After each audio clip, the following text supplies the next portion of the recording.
Good morning, everyone. Good morning. Good morning.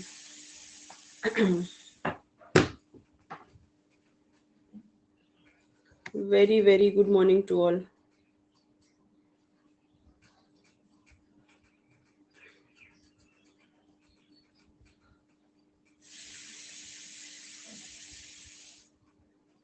एक बार आ जाने दो सबको। एक बार मैं मैसेज ड्रॉप कर देती हूँ टेलीग्राम पे। एक बार सबको आ जाने दो, फिर स्टार्ट करते हैं। ठीक है? Good morning. Good morning, good morning भाई।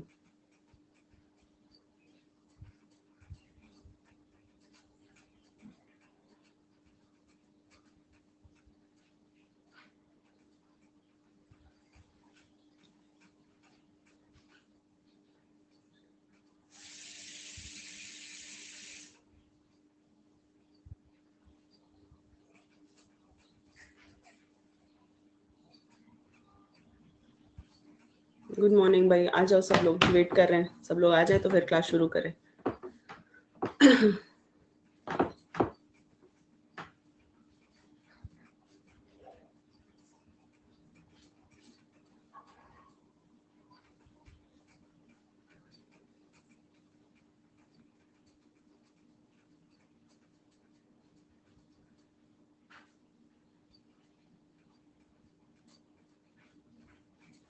हाँ रोशनी, बिल्कुल सही है। पढ़ना पड़ेगा ही।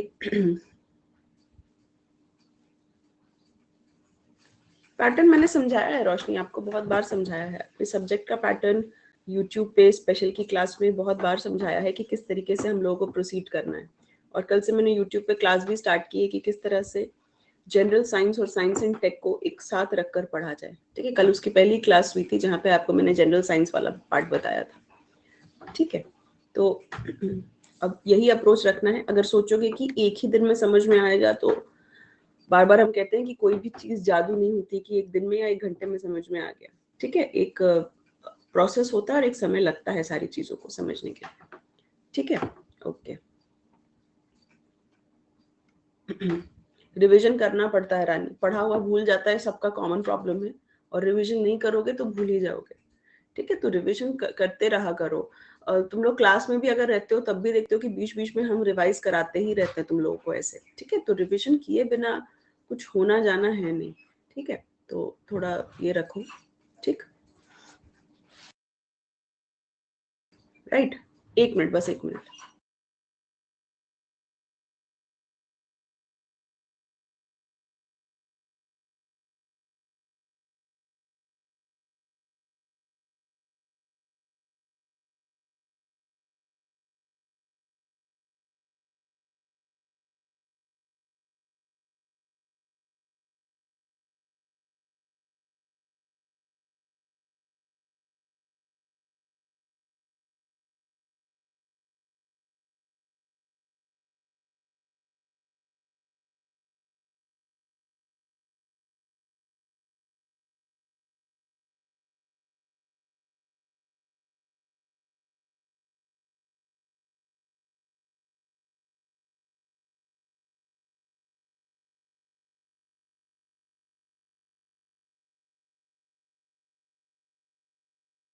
Okay, good morning, good morning.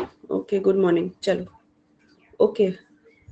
अरे यूट्यूब का पीडीएफ दे देंगे यार, खाली एक ही रोना तुम लोग का। मैम पीडीएफ पीडीएफ पीडीएफ दे देंगे, क्यों इतना रोते रहते हो। अभी आज का क्लास शुरू नहीं किया। अरे मैम यूट्यूब का पीडीएफ नहीं दिया है, दे देंगे यार। अब कोई स्टूडेंट है जो दिन में मैसेज करेगा मैम पीडीएफ दे दीजिए, तो बेटा हम दिन भर घर में नहीं बैठे रहते हैं ना। हम भी जाते हैं, बाहर जाते हैं, काम करते हैं क्लिनिक में। अब पीडीएफ तुमको पता है पेन ड्राइव में होता है, पेन ड्राइव बोर्ड पे लगा होता है, बोर्ड घर में है ना, बोर्ड अपने साथ लेके घूम नहीं सकते हैं, है कि नहीं? है? क्या सोए सोए रोना, मैम नहीं दिए आप। चलो दे देंगे भाई।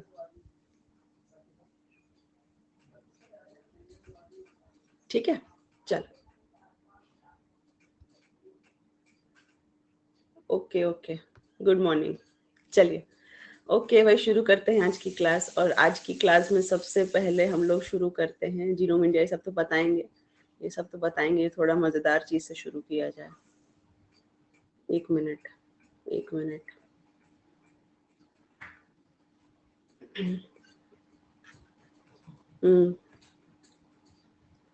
Good morning, good morning, good morning. क्या है ये? ये क्या है? ये है ओरंगुटन। ठीक है, इसका नाम क्या है? ओरंगुटन। क्यों बता रहे हैं? क्योंकि इस बार यूपीएससी में इससे सवाल पूछा गया था।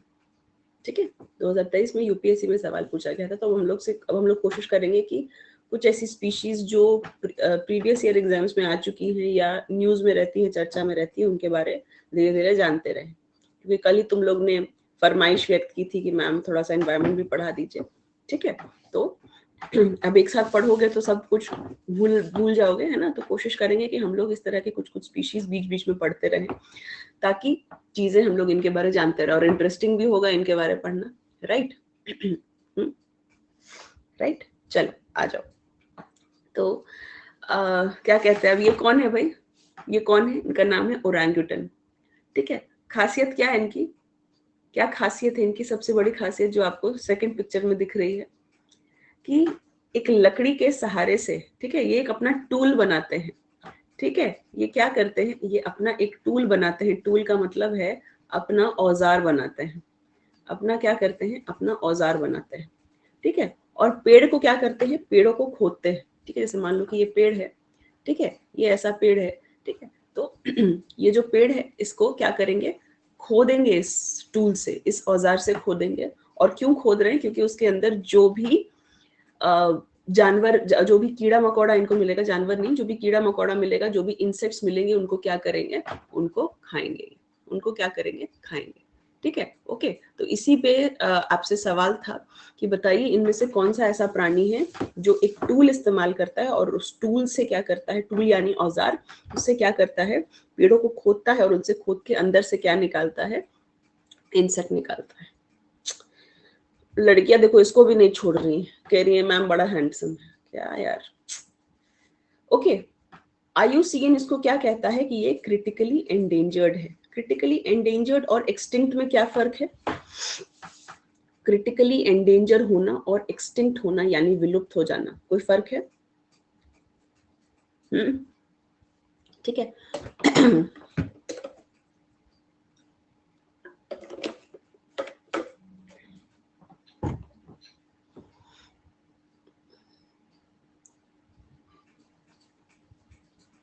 एंडेंजर्ड नहीं, क्रिटिकली एंडेंजर्ड। ठीक है, ओके। एक्सटिंक्ट, एक्सटिंक्ट का मतलब है जो खत्म हो जाए। ठीक है, तो उसके लिए तुम लोगों को एक्चुअल में ये चीज पता होनी चाहिए। ठीक है, ये चीज पता होनी चाहिए कि हम लोग किस तरीके से ये सारे शब्द लेते हैं। ठीक है, और इनका क्या ये है, किस तरह से सीक्वेंस है इनका। ठीक है, ओके। तो सबसे पहले आते हैं लीस्ट कंसर्न। वो स्पीशीज जो लीस्ट कंसर्न के हैं। लीस्ट कंसर्न मतलब जिनके लिए सबसे कम चिंता है। जिनके लिए क्या है? सबसे कम चिंता है ना। सबसे कम चिंताजनक, विकी ये तो हमको भी देखना पड़ेगा।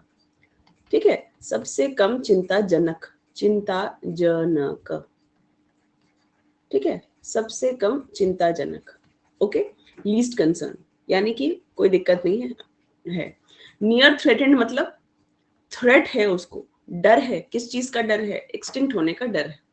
ठीक है, एक्सटेंट होने का डर है। ठीक है, नियर थ्रेटेंड, ठीक है, मतलब कि उसके पास है, मतलब डेंजर लाइन के पास है। अब ये तीन जो है ना, ये तीन जो है, ये तीनों को हम थ्रेटेंड कहते हैं। थ्रेटेंड मतलब जिस पर खतरा है। जिस पर क्या है? जिस पर खतरा है। वीयू मतलब वल्नरेबल। वीयू मतलब क्या है? वल्नरेबल। वल्नरेबल मतलब वल्नरेबल वर्ड का मतलब समझते हो?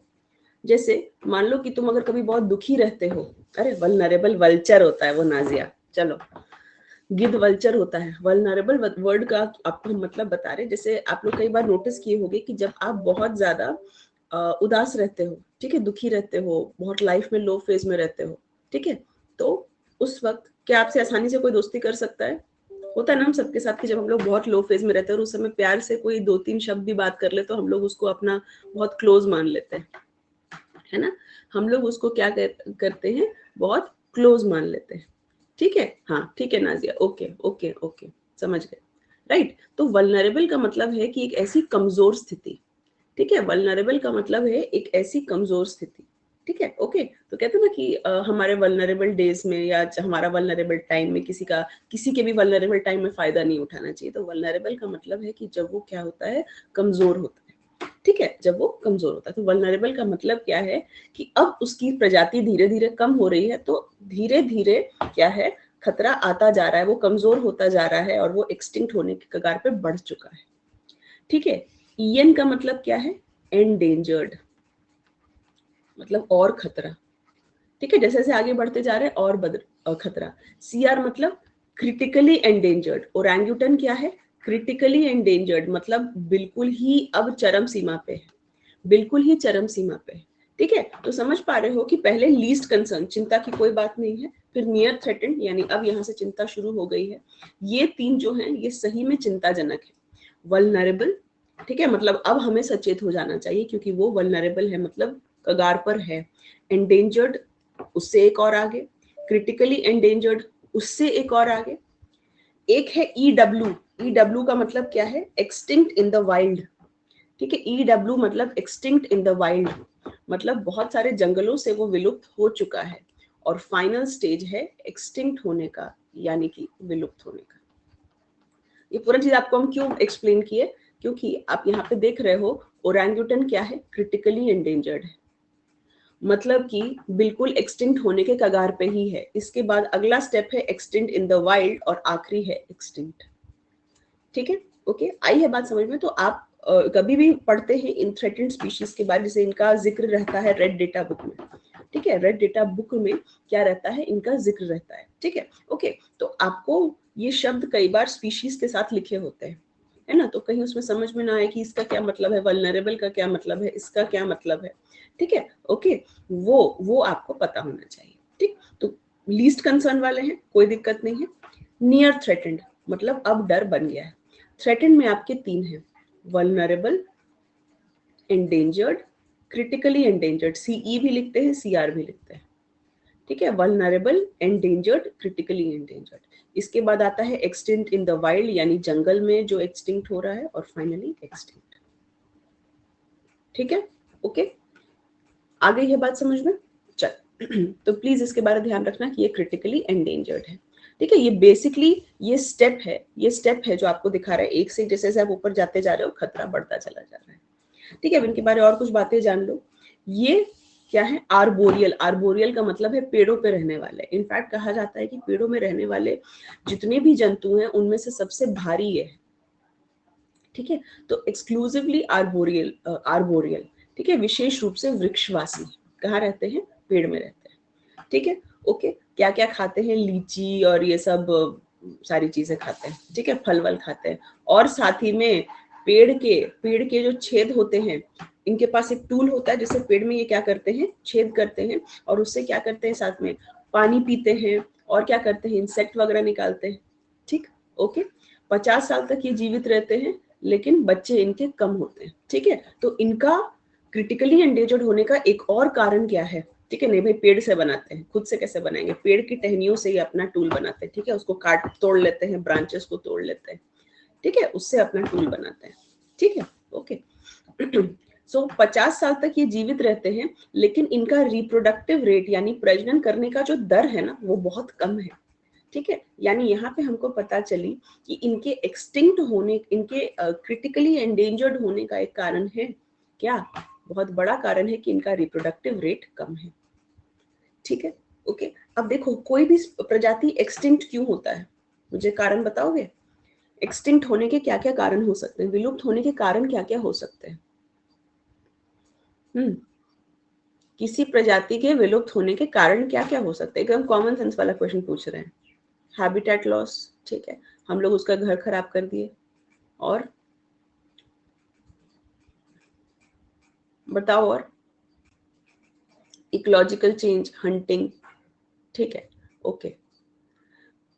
डिफॉरेस्टेशन। अब इसकी तुमको क्या लगता है, इसका लोग हंटिंग करके इसका मांस खाएंगे क्या, ओरंगुटन की हंटिंग करके इसका मांस खाएंगे क्या, नहीं ना, अनकॉमन है, बहुत ही अनकॉमन सी बात है, ठीक है। ये वैसा जानवर तो है नहीं कि इसको हंट करके इसका पूरा मांस इंसान कोई भी खा ले, ठीक है, ओके। तो इसका मतलब है कि वो वाला फैक्टर इसमें नहीं होगा। ठीक है, वो वाला फैक्टर इसमें नहीं है। ठीक है, इसमें एक बहुत इंपॉर्टेंट फैक्टर ये हो सकता है कि भाई ये रिप्रोड्यूस ही कम कर रहे हैं, है ना, 5-10 साल में ये एक बार रिप्रोड्यूस कर रहे हैं, जीवन काल इनका 50 साल का है। ठीक है, तो ये बहुत ज्यादा हद तक रिप्रोड्यूस नहीं कर रहे हैं। बाकी आपका हैबिटेट लॉस यानी कि पर्यावास को तोड़ देना और ये सब तो अपनी जगह पे है ही, बिकॉज आपको पता है ये वृक्षवासी है, आर्बोरियल है, पेड़ों पे रहते हैं। आप पेड़ काट रहे हैं तो जाहिर सी बात है इन पर फर्क पड़ेगा। ठीक है, लेकिन एक बहुत बड़ा कारण हो सकता है इनके क्रिटिकली इंडेंजर्ड होने का कि इनका प्रजनन दर क्या है, काफी ज्यादा कम है। ठीक, ओके, यस। अब इसके बाद इसके 3 स्पीशीज हैं, बोरेनियन, सुमात्रन एंड टपानुली। ठीक है, ओके, इनके क्या है, 3 स्पीशीज हैं। ठीक, ओके, चेहरे पे देख रहे हो बिल्कुल लाल बाल जैसे भी आपको नजर आ रहे होंगे अगर इसको ध्यान से देखो तो। जैसे जैसे कुछ लोग नहीं मेहंदी लगा लेते हैं बालों में, देखते हो कुछ लोग मेहंदी लगा लेते हैं तो उनके बाल ऐसे इसी रंग के नहीं हो जाते हैं। ठीक है, लाल लाल हो जाते हैं। ठीक है, वैसे ही लग रहा है, वैसे ही लग रहा है। ठीक, ओके, तो अब से हम लोग क्या किया करेंगे, थोड़ा थोड़ा स्पीशीज वगैरह डिस्कस किया करेंगे। ठीक है, जिससे हम लोग और स्पेशली जो स्पीशीज अधिकतर न्यूज में रहते हैं, ये तो हम इसलिए डिस्कस कर रहे हैं क्योंकि PYQ था आपके यूपीएससी का। ठीक है, पर धीरे धीरे हम लोग चीजें ऐसे डिस्कस करते रहेंगे जो भी स्पीशीज आपके न्यूज में होंगे। ठीक, ओके, चलो। सो ओरंगुटन के बारे क्या क्या ध्यान रखना है, क्रिटिकली एंडेंजर्ड है। इसके बाद 2 ही स्टेप आता है, इसके बाद क्या आता है, 2 ही स्टेप आता है, एक्सटिंक्ट इन द वाइल्ड और एक्सटिंक्ट। ठीक है, यानी ये तीसरे पड़ाव पर है। इसके बाद अगर थोड़ा सा भी पड़ाव बढ़ा तो फिर ये समझ जाना कि विलुप्त होने के कगार पे है। ठीक है, तेज है काफी। ठीक है, क्या है ये, तेज है, और ये तेज होने के साथ साथ करते क्या है कि ये पेड़ों से क्या जंगल में मिलेंगे और कहाँ मिलेंगे।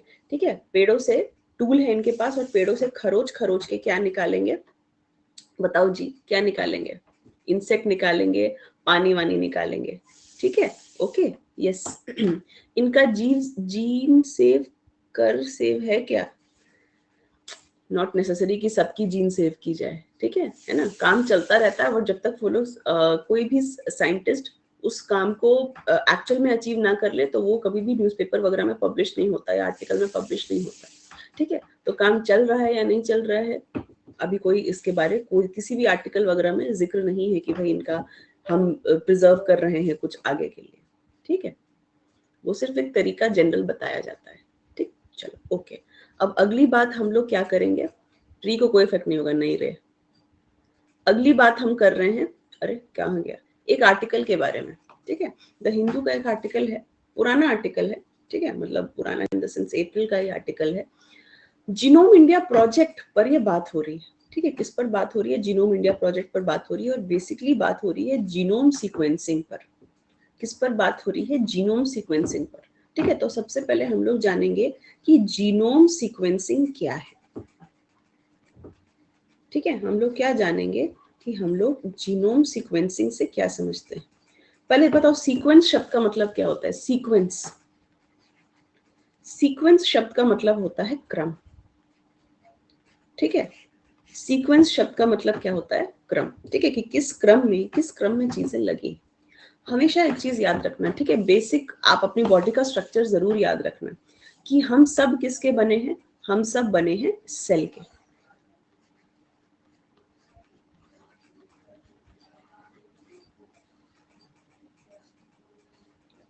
सब किसके बने हुए हैं, सेल के बने हुए हैं। सेल के अंदर क्या होता है, सेल के अंदर न्यूक्लियस होता है यानी कि केंद्रक होता है।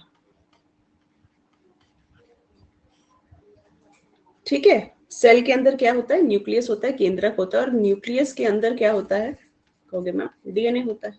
बिल्कुल ठीक। ठीक है, न्यूक्लियस के अंदर क्या होता है, डीएनए होता है, राइट। ठीक है, ओके। अब एक बात समझो, क्या डीएनए सिर्फ न्यूक्लियस के अंदर होता है,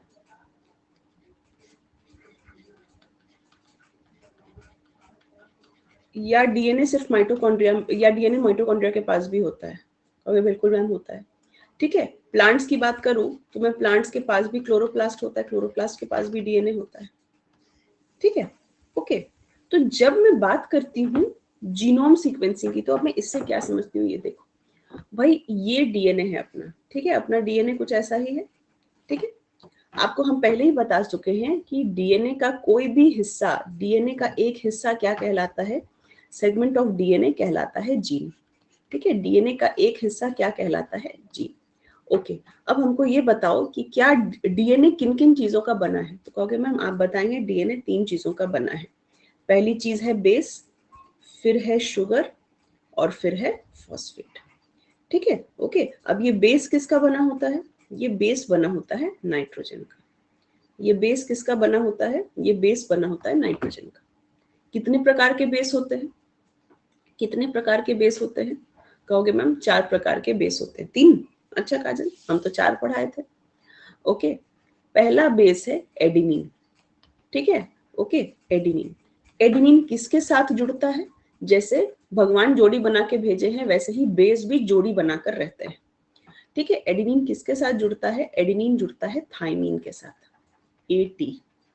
ठीक है, ए किसके साथ जुड़ेगा, टी के साथ जुड़ेगा। ठीक है, ओके। और बाकी साइटोसिन किसके साथ जुड़ता है, गुआनिन के साथ। ठीक है, ओके, साइटोसिन किसके साथ जुड़ता है, गुआनिन के साथ।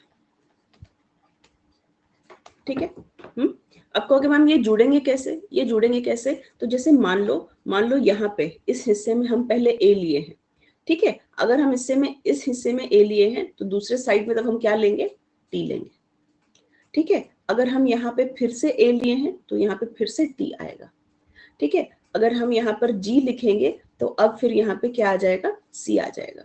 ठीक है, तो इस तरह से ये क्या करते हैं, आपस में जुड़ते हैं। बिकॉज आपको पता है डीएनए के ऐसे 2 धागे हैं इस तरह से।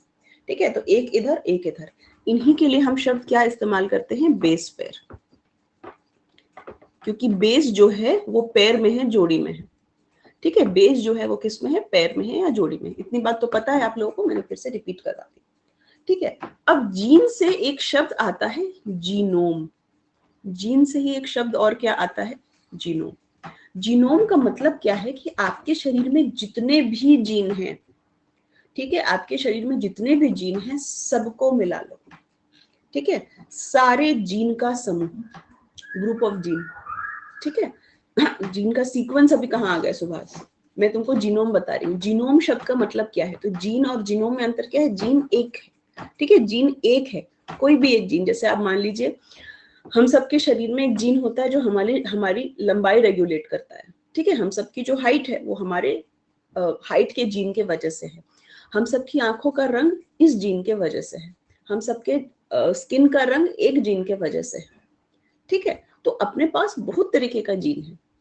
ठीक है, आप अगर सब जीन को मिला लो, ठीक है, सारे जीन का समूह, आपके शरीर में जितने भी जीन हैं सारे जीन का समूह क्या कहलाएगा, ये कहलाएगा जीनोम। ठीक है, सारे जीन का समूह क्या कहलाता है, जीनोम कहलाता है। ठीक है, अब क्या ये सिर्फ डीएनए की बात है, सिर्फ न्यूक्लियस की बात है। बिकॉज आपको पता है कि डीएनए न्यूक्लियस में भी होता है, डीएनए अगर प्लांट है तो इसमें भी होगा और माइटोकॉन्ड्रिया में होता है। ठीक है, तो जीनोम का मतलब है कि सिर्फ न्यूक्लियस का ही डीएनए नहीं, शरीर में जितनी जगह भी डीएनए है सबको मिला लो। ठीक है, मतलब न्यूक्लियस का जो है उससे भी डीएनए निकाल लिया। हम इंसान है तो हमारे पास क्लोरोप्लास्ट तो है नहीं, हमारे पास माइटोकॉन्ड्रिया है, माइटोकॉन्ड्रिया से भी जो है उसको भी निकाल लिया। ठीक है, तो सब मतलब जीनोम का मतलब है टोटल जीन। ऐसा नहीं कि नहीं मैम सिर्फ हम न्यूक्लियस वाला ले लें क्या, हाँ नहीं। अगर कोई प्लांट है तो उसका क्लोरोप्लास्ट का भी इंक्लूड करना है। आया बात समझ में। ठीक है, तो अब होता क्या है, मेरे आप में और हर किसी इंसान में फर्क क्या है, हम सब एक दूसरे से कैसे अलग है भाई। अपने पास वही सेल, वही न्यूक्लियस, वही डीएनए, वही जीन। ठीक है, चीजें तो सेम है। हम सब एक दूसरे से अलग कैसे हैं, तो हम सब अलग हैं क्योंकि हम सब में जो क्रम है ना, जो सीक्वेंस है बेस का लगा हुआ, वो अलग है।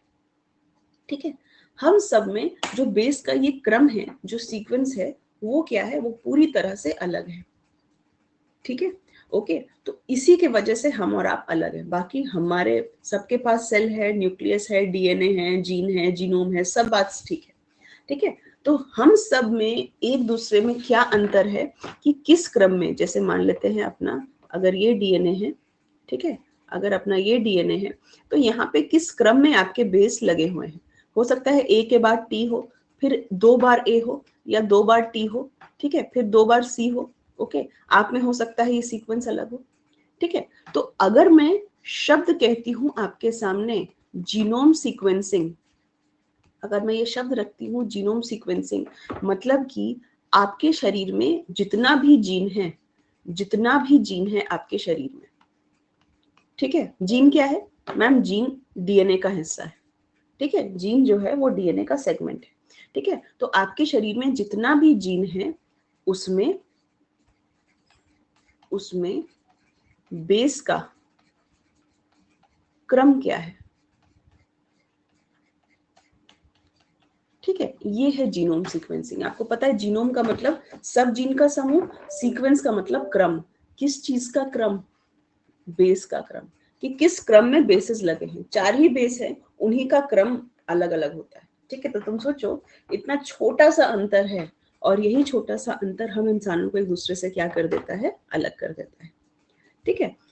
तो जीनोम सीक्वेंसिंग का मतलब क्या है, जीनोम सीक्वेंसिंग एक ऐसी तकनीक है जिसमें कि हमारा जीनोम यानी कि हमारे जीन का क्या निकाला जाएगा, क्रम निकाला जाएगा, ठीक है, कि किस क्रम में वहां पर बेसेस लगे हुए हैं। अब इससे फायदा क्या होगा देखो एक बहुत इंपॉर्टेंट चीज क्या है, इसका दुरुपयोग हो सकता है क्या, पहले मुझे ये बताओ, इसका क्या दुरुपयोग हो सकता है, बिल्कुल हो सकता है, इसका अच्छा उपयोग भी हो सकता है, इसका बुरा उपयोग भी हो सकता है, ठीक है। जैसे मैं आपको बताऊं तो तुम लोग उनका नाम जरूर सुने होंगे, गौरव तनेजा, बहुत बड़ा यूट्यूबर है वो, हाँ सुने हो।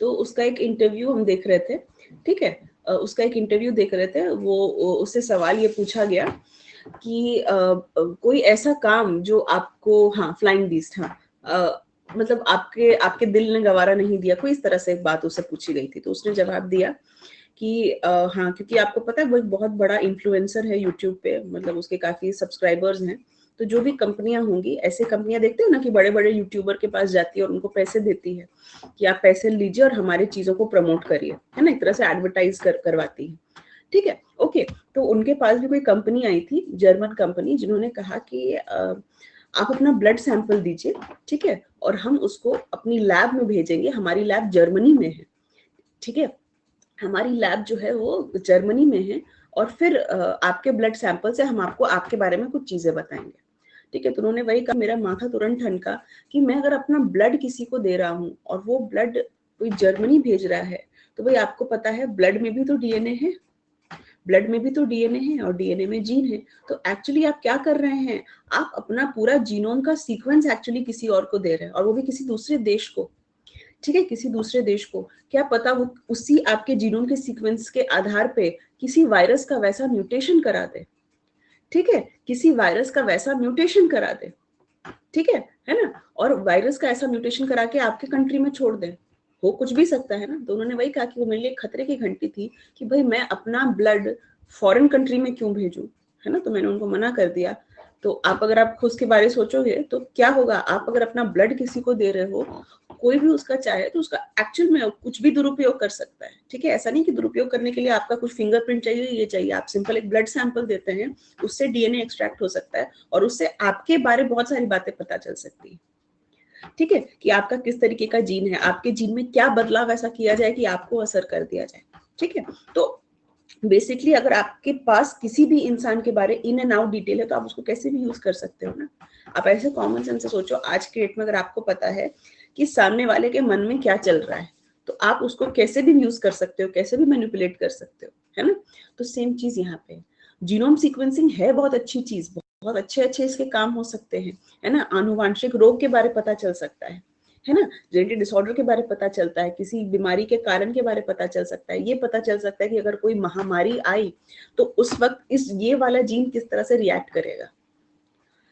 कोविड के टाइम में आप लोगों ने जरूर न्यूज देखी होगी कि एक घर में, एक घर के बहुत सारे लोगों की डेथ हो रही थी, जैसे भाई की डेथ हो जा रही थी, माँ बेटे की डेथ हो जा रही थी, बाप बेटे की डेथ हो जा रही थी। आपको पता है बहुत बड़ी रिसर्च ये कहती है कि डेथ होने का ये भी एक था कि देखो वायरस जब आपकी बॉडी पर आता है तो वायरस आपके शरीर को यूज करता है, वायरस आपको अपना गुलाम बना लेता है, आपके शरीर को यूज करता है रिप्रोड्यूस करने के लिए, यानी आपका सेल, आपका डीएनए सब प्रभावित होते हैं, ठीक है, तो एक्चुअली में आपको पता है कोविड का वायरस एक आरएनए वायरस है। कोविड का जो वायरस है वो आरएनए वायरस है। ठीक है, तो वो आपके डीएनए के साथ किस तरह से रिएक्ट कर रहा है, ये भी एक बहुत इंपॉर्टेंट चीज है। ठीक है, मतलब आप उसको अगर और डीपर लेवल पर जाकर समझोगे, ऐसे तो हम लोग कह देते हैं कि ये लक्षण थे, ये सिम्टम थे, वेंटिलेटर पर रखा गया, नहीं बचे। ठीक है, पर एक्चुअल में अपनी बॉडी के अंदर चल क्या रहा होता है कि जो वायरस घुसा उसका जेनेटिक मटेरियल, उसकी आनुवांशिक सामग्री और आपकी आनुवांशिक सामग्री आपस में किस तरीके से तालमेल करते हैं। थोड़ा सा भी अगर म्यूटेशन हुआ, उत्परिवर्तन हुआ, थोड़ी सी भी चीजें हुई तो उसका असर शरीर पर पड़ सकता है। And this was the reason कि एक खानदान के बहुत सारे लोगों की डेथ हो रही थी, बिकॉज उन सब के डीएनए और जीन में काफी समानताएं होती हैं।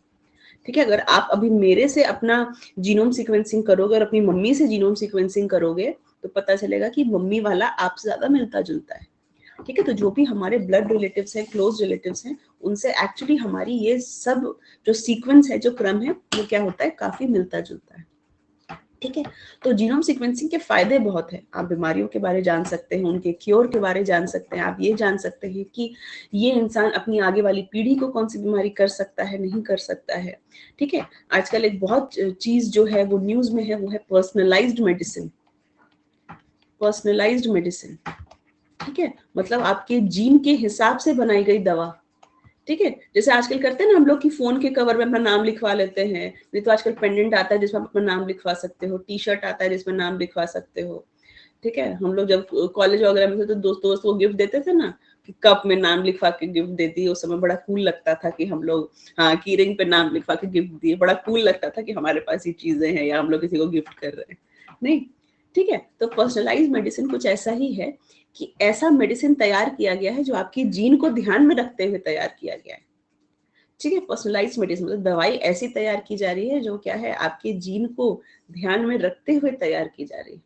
ठीक है, तो भाई आप खुद सोचो कितना असर करेगी, है ना। अगर पहले ही आपके जीनोम के बारे हमको पता है, हमको पता है कि इस इंसान के शरीर में कैसे बेस और उसके हिसाब से हम दवाई बनाएं। ठीक है, ऑफ कोर्स हम और आप जैसे लोग नहीं बना सकते, जो इसमें पूरी पढ़ाई किए रहते हैं, पारंगत होते हैं, वो लोग बने हैं। तो वो लोग बहुत आसानी से आपके लिए अच्छी अच्छी दवाइयां बना सकते हैं जो शरीर के लिए क्या हो सकती है, उपयोगी हो सकती है। ठीक है, तो जीनोम सीक्वेंसिंग का मतलब समझ में आया क्या है। सिंपल सी बात है कि मैम अपने शरीर में जितने भी जीन हैं सबका सीक्वेंस जानना, सबका क्रम जानना। ठीक है, किस चीज का क्रम, बेस का क्रम। दोनों फायदे नुकसान दोनों हो सकते हैं। फायदे क्या है, आप बहुत सारी बीमारियां प्रेडिक्ट कर सकते हैं, महामारी प्रेडिक्ट कर सकते हैं, ये बता सकते हैं कि ये इंसान का शरीर कैसे रिएक्ट करेगा। So and so genetic material, अगर इसके शरीर में किसी हमने वायरस को डाला, किसी बैक्टीरिया को डाला, तो उसका शरीर कैसे रिएक्ट करेगा। ठीक है, साथ ही साथ हम पर्सनलाइज्ड मेडिसिन बना सकते हैं। ठीक है, पर्सनलाइज मेडिसिन बना सकते हैं। नुकसान क्या है, नुकसान ये है कि ये कोई भी इस्तेमाल कर सकता है जैव युद्ध के लिए, बायो वॉर के लिए, कोई भी इसको क्या कर सकता है, इस्तेमाल कर सकता है। ठीक है, ओके, क्योंकि आप किसी को भी अगर अपना ब्लड दे रहे हैं या कोई भी सैंपल दे रहे हैं, ठीक है, कोई भी सैंपल दे रहे हैं, तो उससे आप कर क्या रहे हैं, उससे आप एक सिंपल सी चीज ये कर रहे हैं कि आप उसको अपनी पूरी जानकारी सौंप रहे हैं। ठीक है, अपने पूरे डीएनए की क्या कर रहे हैं, जानकारी सौंप रहे हैं। ठीक है, यस। तो एक प्रोजेक्ट था जीनोम इंडिया प्रोजेक्ट। हाँ, पर्सनलाइज से टारगेटेड पॉइजन भी बन सकता है। ठीक है, जीनोम इंडिया प्रोजेक्ट जो था शुरू किया गया था और ये खत्म हो रहा है 2023 में। ठीक है, 2023 में ये क्या हो रहा है, खत्म हो रहा है, मतलब ये साल खत्म होते होते ये प्रोजेक्ट जो होगा खत्म हो जाएगा। इसमें किया क्या जा रहा है, 10,000 जीनोम की सीक्वेंसिंग की जा रही है। ठीक है, ओके, कितने जीनोम की सीक्वेंसिंग की जा रही है, 10,000 जीनोम की सीक्वेंसिंग की जा रही है। अभी तक पता चला है कि 7,000 जीनोम की सीक्वेंसिंग हो चुकी है और 3,000 जीनोम के बारे में इंफॉर्मेशन जनता के लिए उपलब्ध है। ठीक है, जनता के लिए क्या है, उपलब्ध है। ठीक है, तो ये है आपका जीनोम इंडिया प्रोजेक्ट। आपसे कोई पूछता है कि जीनोम क्या है, तो आपके सारे जीन का इकट्ठा, वो जीन न्यूक्लियस में भी हो सकते हैं, आपके माइटोकॉन्ड्रिया में भी हो सकते हैं, सबको इकट्ठे मिला दो तो वो क्या हो जाता है, आपका जीनोम। ठीक है, okay, yes. Human genome contains about 3 billion base pair. ठीक है, हमारे पास कितने बेस पेयर है, 3 billion base pair. Okay, 3 billion base pair है अपने पास। Just imagine, just imagine. ठीक है, इमेजिन कर सकते हो कि कितना सारा जीन होगा वहां पे। बेस पेयर मतलब जो ये हम पेयर बनाते हैं, ठीक है, ये जो जोड़ा बनाते हैं ये, ठीक है। ऐसे हमने 2 बनाए, हमारे पास हैं कितने, 3 million base pair, 3 million base pair, ठीक है। एप्लीकेशंस क्या होंगे इसके, ये क्या क्या होंगे, एवोल्यूशन और बायोलॉजी, है ना, हम किसी भी इंसान के शरीर की पूरी बायोलॉजी पढ़ सकते हैं, उसकी पूरे बायोलॉजिकल मेकअप, उसकी क्या बनावट है, सब पढ़ सकते हैं, ठीक है। इसके बाद हम रेयर डिजीजेस के बारे में पढ़ सकते हैं, जो भी दुर्लभ रोग हैं उनके बारे में पढ़ सकते हैं, जेनेटिक डिसऑर्डर के बारे में पढ़ सकते हैं, कैंसर वगैरह के बारे में पढ़ सकते हैं, बिकॉज आपको पता है कैंसर का भी लेना देना सेल से है, ठीक है। सेल से आपको पता है बहुत सारे लोग मॉलिक्यूलर बायोलॉजी में पढ़ाई करते हैं आगे, ठीक है। बायोलॉजी की ही एक और शाखा मॉलिक्यूलर बायोलॉजी, ठीक है। मॉलिक्यूलर बायोलॉजी इसकी आपके सेल के अंदर किस तरह से बायोलॉजी चल रही है, ठीक है, किस तरह से बायोलॉजी चल रही है, ठीक है। तो ये सब और सब ब्रांचेस हैं, डिटेल्स हैं, जहां पर आपको ये चीजें बताई जाती हैं, ठीक है। तो रेयर डिजीजेस यानी कि जो भी आपके दुर्लभ रोग हैं, जो भी आनुवांशिक रोग हैं, दुर्लभ रोग कौन से हैं, रेयर डिजीज, क्या मैंने आपको एक क्लास में बताया था, नीमन पिग डिजीज बताया था, नीमन पिग डिजीज बताए थे कुछ क्लास पहले, जिसमें कि लिवर और स्प्लीन साइज में बड़ा हो जाता था, अभी हाल फिलहाल में चर्चा में था वो। हाँ, एक और क्या बताए थे, इन्फेंटाइल हाइपोफॉस्फेटेसिया बताए थे। हाइपोफॉस्फेटेसिया का मतलब है जब शरीर में कैल्शियम और फास्फोरस की क्या हो जाती थी, कमी हो जाती थी, ठीक है, और उसके वजह से आपके क्या हो रहा था, दांत और हड्डियां कमजोर रह रही थी, ठीक है। ओके, तो ये सब क्या थे भाई, दुर्लभ रोग थे। तो भाई दुर्लभ रोग क्यों इतने दुर्लभ हैं, क्यों कम लोगों को हो रहा है ना, दुर्लभ है मतलब कम लोगों को हो रहा है, तो कम लोगों के डीएनए में या ऐसा क्या बदलाव हो रहा है कि ये बीमारी हो रहा है, तो ये सब समझने के लिए जीनोम सीक्वेंसिंग हमको फायदा देगा, ठीक है। म्यूटेशन कैसे हो रहा है वायरस में, आपको थोड़ी देर पहले बताए, है ना, कि क्या उत्परिवर्तन, क्या कारण है उत्परिवर्तन होने का, ठीक है, किस तरह से वायरस इतना फैला, ठीक है। ये सब चेंजेस, ये सब चीजें आपको जीनोम सीक्वेंसिंग से पता चल सकती है, ठीक है। ओके, तो ये 2020 में शुरू किया गया था और एम है कि 2023 के एंड तक ये क्या हो जाएगा, खत्म हो जाएगा, ठीक है। ओके, तो आपको पता है कि आप बहुत सारी रेयर डिजीजेज, पर्सनलाइज थेरेपी, ये सब कर सकते हैं। पर्सनलाइज मेडिसिन का मतलब है कि आपकी अगर जीन के बारे जानकारी हो जाएगी, हमें हमको पता चल गया कि आपका क्रम कैसा है, तो हम उसी हिसाब से क्या करेंगे, दवाइयाँ वगैरह बना सकते हैं, है ना, हम उसी हिसाब से क्या कर सकते हैं, दवाइयाँ वगैरह बना सकते हैं। तो लगभग भारत भर में 20 संस्थानों का सहयोग जो है इसमें क्या है, शामिल है, ठीक है। ओके, तो IISc, Indian institute of science, IISc Bengaluru में ये हो रहा है, ठीक है, Indian institute of science Bengaluru में ये हो रहा है, ठीक है। और क्या है, जीनोम इंडिया प्रोजेक्ट इसका नाम है। 2023 तक अनुमान लगाया जा रहा है कि ये कंप्लीट हो जाएगा, आगे खिंचता है या नहीं वो देखने वाली बात है, ठीक है। आई है बात समझ में जीनोम सीक्वेंसिंग के बारे, ठीक है, कि एक्चुअल में जीनोम सीक्वेंसिंग है क्या, ठीक है। तो जहां पर आप लोग अभी बायोटेक्नोलॉजी पढ़ रहे हो, जहां पर भी बायोटेक्नोलॉजी के नोट्स बनाए हो, ठीक है, उसमें क्या करोगे, इन चीजों को ऐड कर लोगे, ठीक है। जीन ड्राइव वगैरह ऐड किए हो, कार्टी सेल थेरेपी ऐड किए हो, ठीक है, वहीं पर जीनोम सीक्वेंसिंग क्या करोगे, ऐड कर लोगे, ठीक है। जीनोम सीक्वेंसिंग ऐड कर लीजिएगा। क्या क्या चीजें अभी हम लोग उसमें करंट में पढ़ चुके हैं, mRNA वैक्सीन पढ़ चुके हैं, Nobel prize 2023, CAR T cell therapy पढ़ चुके हैं, ठीक है। AMR तो आप हेल्थ और उसमें दोनों में इंक्लूड कर सकते हैं, आपको हमने बताया था हेल्थ भी एक शाखा है उसकी, तो उसमें आप इंक्लूड कर सकते हैं, जीन ड्राइव इंक्लूड कर सकते हैं, कार्टी सेल बोल दिया मैंने, और एक ही क्रिस्पर कैस9 तो उसमें ही पढ़ाए थे ना शुभांगी, ठीक है। ओके, क्रिस्पर कैस9 तो आपको बायोटेक्नोलॉजी में ही पढ़ाए थे, हाँ। क्रिस्पर कैस9 का तकनीक जीन ड्राइव में यूज किया जाता है, ठीक है। ओके, तो जो जो नया नया वाला चीज था, 3 पेरेंट बेबी सब इसमें पढ़ा दिए काजल, करंट वाला चीज कह रहे हैं, ठीक है, करंट वाला चीज कह रहे हैं ना, कोई नया टॉपिक, है ना, मतलब मेरा मतलब है करंट और नया टॉपिक, जैसे कार टी सेल आपको हम बोले थे कि हम यूट्यूब पे ही पढ़ाएंगे, है ना, तो वो नया वाला हो गया। 3 पेरेंट बेबी है पुराना टॉपिक, यूके में जो मंजूरी मिली है वो करंट वाली चीज है उसकी, ठीक है, यूके की जो मंजूरी मिली थी वो उसमें क्या है, करंट वाली चीज है, ठीक है। तो इस तरह से इसको देख लेना। अब आज हम आपका यूट्यूब पे कल जैसे आपको हम ब्लड ग्रुप पढ़ाए थे, है ना, आज उसको RH पढ़ा के और फिर उसके बारे में कुछ आज हम लोग बात करेंगे, तो अलग कर ले क्या, उसी में नोट कर लो काजल, मैंने आपको कहा था कि जब बायोटेक्नोलॉजी चैप्टर ओवर हुआ है तो उसमें 4 से 5 पेज छोड़ दो ब्लैंक, हम आपको जब प्लस पढ़ा रहे थे तो हम यही बोले थे कि 4 से 5 पेज उसमें ब्लैंक छोड़ दीजिए, ताकि अगर हम उससे कोई नई बात बताते हैं तो आप उसको वहीं पर ऐड कर लेना। उसमें होगा क्या कि आपका एक साथ ही सारी चीज हो जाएगी। ठीक है, तो कोई भी टॉपिक जब फिनिश करती हूँ ना मैं, अगर आप नोट्स अपने बना रहे हैं ओके, तो उसमें 4 से 5 पेज ब्लैंक छोड़ दीजिएगा, ताकि इन फ्यूचर हम लोग जो भी चीजें डिस्कस करें करंट अफेयर से रिलेटेड, आप उसको उसमें क्या कर सकें, ऐड कर सकें। ठीक है, ओके। तो आज हम लोग क्या करेंगे, यूट्यूब पे जो क्लास है अपनी, उस पे हम लोग आरएच पढ़ेंगे, और उसके बाद जो कुछ रेयर ब्लड ग्रुप है ना, जो कुछ चीजें अभी चर्चा में है या अभी भी चर्चा में है, मतलब ऐसा नहीं कि सिर्फ अभी पहली बार चर्चा में आए, मतलब अभी भी चर्चा में है, जैसे golden blood, Bombay blood group, इन सब के बारे में बात करेंगे। ठीक है, ओके। और एक आपका 8:30 पर सेशन है जो यहाँ पर है। ठीक है, ओके। यूट्यूब का सेशन 6:15 पे ही होता है विकी। यूट्यूब का टाइम फिक्स है 6:15 बजे, वो टाइम नहीं चेंज होता। ठीक है, यूट्यूब का टाइम फिक्स है 6:15 बजे।